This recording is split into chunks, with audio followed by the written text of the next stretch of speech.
एक गांव में रामू नाम का किसान रहता था। उसके पास थोड़ी सी जमीन थी और 2 बैल थे। वह बहुत मेहनत करता था। हर सुबह सूरज निकलने से पहले ही वह खेत में चला जाता। एक साल बारिश नहीं हुई, खेत सूख गए, तालाब खाली हो गया। रामू की पत्नी बोली, अब क्या होगा? घर में खाने के लिए भी अनाज नहीं है। रामू बोला, डरो मत, मैं कोई ना कोई काम कर लूंगा। वह जंगल से लकड़ियां लाता और उन्हें बेचकर घर का खर्च चलाता।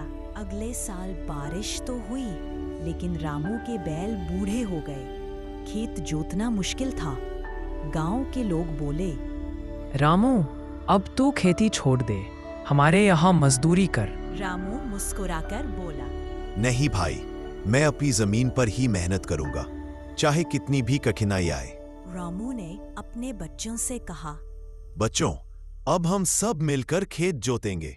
बैल बूढ़े हो गए हैं तो हम खुद हल खींचेंगे। बच्चे छोटे थे पर वे बहुत हिम्मती थे। गांव का नाम था सोनपुर। वही एक किसान रहता था, रामू। उसके पास ज्यादा जमीन नहीं थी, बस 2 बीघा खेत और 1 बैल। लेकिन दिल बहुत बड़ा था। रामू निकलने से पहले उठता, बैल को पानी पिलाता, हल उठाता और खेत की ओर निकल जाता।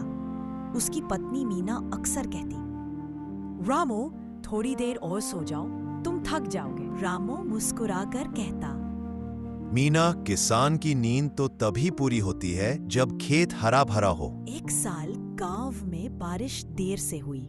जमीन पकने लगी, कुएं सूख गए, लोग परेशान हो गए।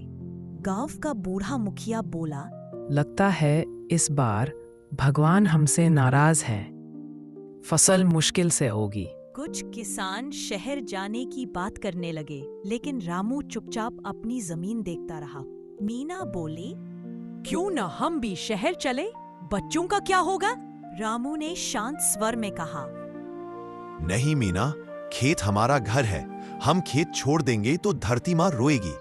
कोशिश किए बिना हार मानना सही नहीं। रामू ने अपने खेत में छोटी छोटी मेड़े बनाई, ताकि अगर थोड़ा भी पानी बरसे तो जमीन में रुक सके। उसने बैल के साथ मिलकर मिट्टी खोदी, पसीना बहाया। गांव वाले मजाक उड़ाते, अरे रामू, सूखी धरती में हल चलाने से क्या होगा? ये तो पागलपन है। रामू मुस्कुराकर कहता, मेहनत कभी बेकार नहीं जाती। कुछ दिनों बाद हल्की बारिश हुई, खेत में नमी आई। सब किसान खुश हुए, लेकिन कई ने बीज बोने में देर कर दी। रामू ने पहले से तैयारी कर रखी थी। उसने तुरंत बीज बो दिए। धीरे धीरे छोटे पौधे उगने लगे। गांव वाले हैरान होकर देखते, अरे, रामू के खेत में तो हरियाली है। लेकिन बारिश रुक गई, पौधे मुरझाने लगे। रामू फिर भी हार ना मानता। वह पास के तालाब से पानी लाकर पौधों को सींचता। रात को थककर घर आता, लेकिन अगले दिन फिर वही मेहनत करता। मीना ने पूछा, रामू, कब तक ऐसे करोगे? ये बहुत कठिन है। रामू ने मुस्कुराकर कहा, जब तक सांस है तब तक आस है। कुछ महीनों बाद जब सब खेत सूख चुके थे, रामू के खेत में फसल सुनहरी लहरों की तरह झूमने लगी। हवा चलती तो गेहूं के बालियां नाचने लगती। रामू, तूने ये कैसे किया? रामू ने हाथ जोड़कर कहा, बस मेहनत और धैर्य। धरती माँ कभी मेहनती बेटे को निराश नहीं करती। उस साल रामू ने न सिर्फ अपने परिवार को अनाज खिलाया, बल्कि भूखे गांव वालों को भी बांटा।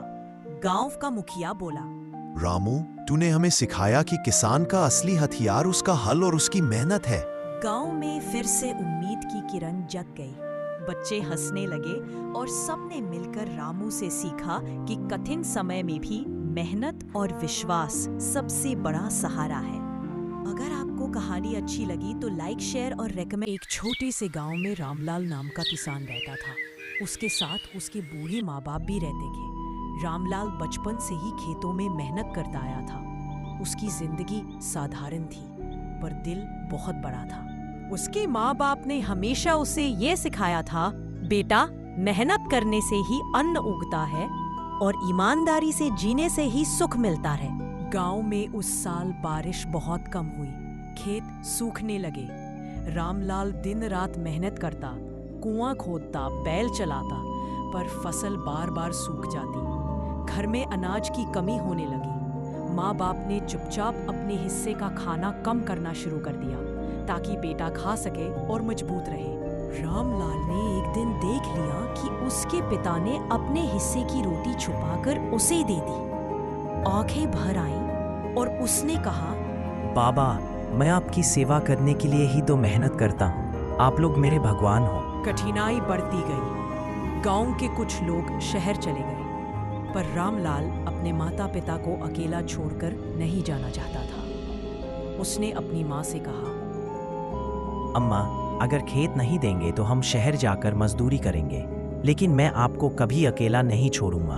उसकी माँ ने आशीर्वाद दिया, बेटा, हम जहाँ भी रहेंगे, साथ रहेंगे तो सुख दुख सब बांट लेंगे। रामलाल ने कभी हार नहीं मानी। उसने गांव के तालाब को साफ करवाने के लिए लोगों को इकट्ठा किया और सबने मिलकर मेहनत की। देखते देखते तालाब में पानी भर आया और आखिरकार खेतों में पानी गया। कुछ ही महीनों में हरे भरे पौधे उगने लगे।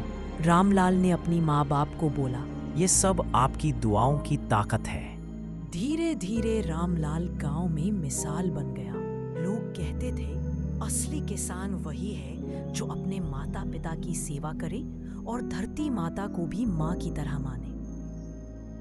अंततः रामलाल अपने माँ बाप के साथ खेत के किनारे बैठा हुआ खुश था। अगर आपको कहानी अच्छी लगी तो लाइक, शेयर और रिकमेंड जरूर करें। धन्यवाद। मिलते हैं अगली वीडियो में।